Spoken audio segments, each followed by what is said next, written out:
Hey YouTube, just wanted to do a quick video on these Frigidaire Professional series refrigerators, specifically the ones with the French doors on top with the built-in ice and water dispenser. The problem that we've been having is that pretty much for no rhyme or reason, the ice machine doesn't make ice and the water dispenser does not dispense water. So what we tried first was to replace the water control valve. That didn't fix the issue. After talking with an appliance repair tech, I found out that there's actually a point in the water flow in the vinyl tubing where it will freeze over, and I'm going to show you where that is and how to fix it. So just as a heads up, I've already fixed this, so I'm going to be kind of showing you after the fact, but I've kind of reassembled it as much as possible so that you can see what I'm talking about. First thing you have to do is you have to take out both of your crisper drawers and your lower drawer if you have one. So the bottom of your refrigerator needs to look like this.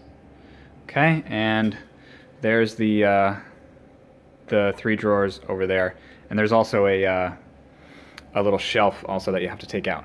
So this back here, this bump looking thing, this is your problem. Inside of here is a bundle of vinyl tubing which is designed to cool the water before it comes out of your water dispenser. Now honestly, we live in upstate New York, so the groundwater is like 50 degrees. We don't need to chill the water before it comes out of the water dispenser, especially when you have an ice maker. That's just totally unnecessary. But what the really serious side effect and design flaw of these refrigerators is that right here, that hole is your air return to your freezer. And there's another one on the other side. So what happens is that this is literally the coldest part of your refrigerator, right? Because any high school science class will tell you hot air rises, cold air sinks. So here at the bottom corner of the refrigerator where it's getting sucked back into the freezer, that is literally the coldest part of the refrigerator. And they put the chilling bundle for the water right there. And I mean, like, it doesn't take a genius to realize that on a lot of refrigerators, especially when you play with your temperature settings, that's going to freeze over. So here's what it looks like. I'm going to take it off. Now I've already cut the vinyl tubing, so yeah, it just falls out like that. There are two screws. That's these little guys are two little Phillips head screws holding it in. So this is your chilling bundle, and normally it would be kind of like in that position right there. It would look like that. What I did was, you can see the points on there where I just cut the tubing off. And luckily, I didn't plan it this way, but luckily there was enough tubing left over that I can literally just connect it straight to the water control valve on the back side. The two tubes were coming through this little hole right here. The first tube goes up to the filter in the corner, which is up there, and that is, I'm going to take you around to the back side. That is this guy right here. That's coming from the filter. This is the one, the brown one is the one supplying the filter. The clear one is the one that comes out of the filter. All right, so that comes down, and then it goes into the refrigerator right here at this point, right next to your blue tube. All right, so this is essentially what we need to eliminate, because it's just an unnecessary complexity, and if your water and ice dispenser is acting like my grandparents' was, then honestly, just get rid of the bundle. It's a design flaw, it's stupid, you don't need it.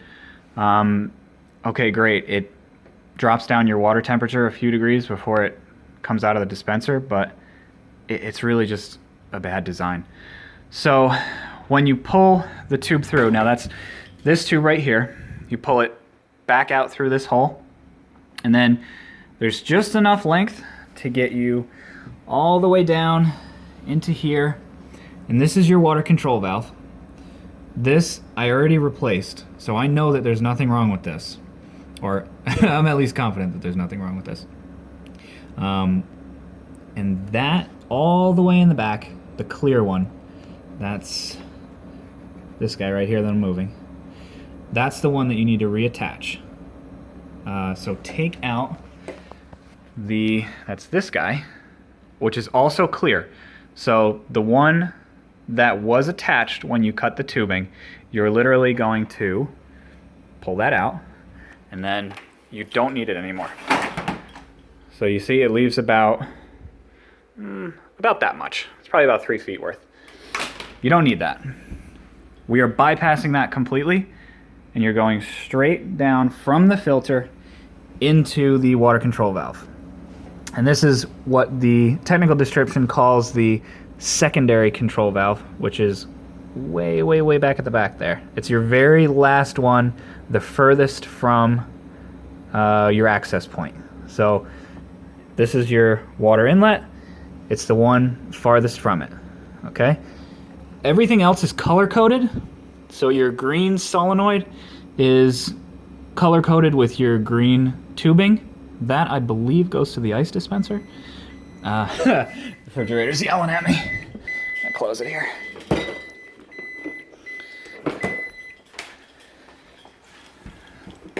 Green one is your ice dispenser, I believe. The yellow one is your water dispenser. This brown one goes up to your filter, and then this clear one is the one that we are now reconnecting all the way at the back. That comes from the filter. All right. Obviously, you need to take the back cover off to do this. That goes without saying. There's simply 4 little nut, I don't know what they're called, washer screws, nut screws. Anyway, so you gotta take that off first, get access to your water control valve there. It's really not a hard fix, but just by chance, there was just enough tubing to get me back down from the filter all the way down to the water control valve by simply cutting it off right at the bundle. I actually went out and bought a coupling just in case I needed it, but I ended up not needing it. And just to prove that it is now working, little cup, there we go. Water comes out of the dispenser, and I gotta say, it comes out with better pressure.